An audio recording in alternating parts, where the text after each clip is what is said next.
Ortaokul öğrencileri için 2 yıl kesinlikle.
Tabi buradaki temel amaç okuyuculara kitabı beğendirmektir, kitabı sunmaktır.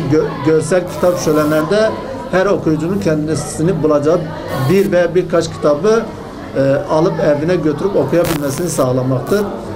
Bizde özellikle teknolojik bağlamdaki özenti maalesef kitaba karşı bir soğukluk, bir iticilik meydana getirmiştir. Bugün gelişmiş ülkelerin, özellikle Japonya gibi bir ülkeden örnek verirsek, kişi başına yıllık düşen kitap sayısı onu geçerken maalesef bizde 10 kişiye dahi yıl içinde bir kitap düşmüyor. Yani kitap okuma noktasında ne kadar gerilediğimiz ortadadır.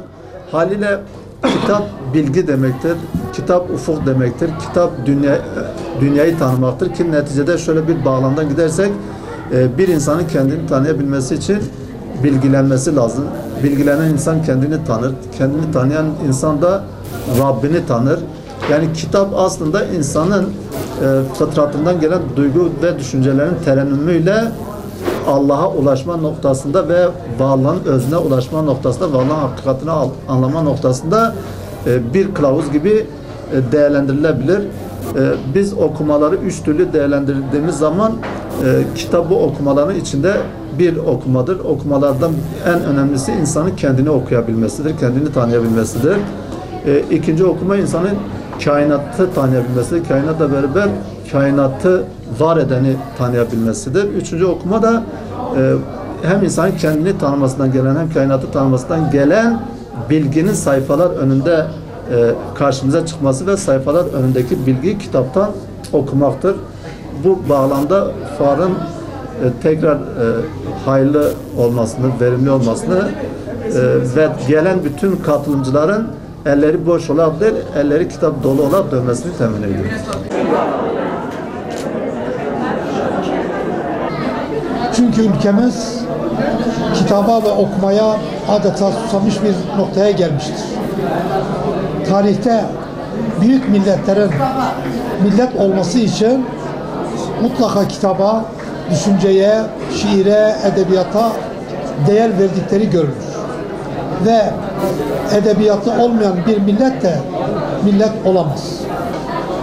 Biz de büyük bir millet olmak istiyorsak kitaba, düşünceye, şiire, edebiyata önem vermemiz gerekiyor. 20. asır düşünce hareketleri içinde edebiyatın çok büyük bir fonksiyon icra ettiğine tanıklık ediyoruz. Özellikle Mısır'da Seyyid Kutup, Muhammed Kutup, Hasan el-Benna gibi kendi hayatları uğruna canlarını dar ağacına vermiş olan bu insanlar edebiyatla İslam alemini uyandırmaya çalışmışlardır. Öbür taraftan Pakistan'da yine Mevdudi, Doktor Muhammed İkbal ve Nedvi gibi. Türkiye o bakımdan çok şanslı. Çünkü hem düz yazıda ve hem de edebiyatta birçok büyük şairimiz vardır.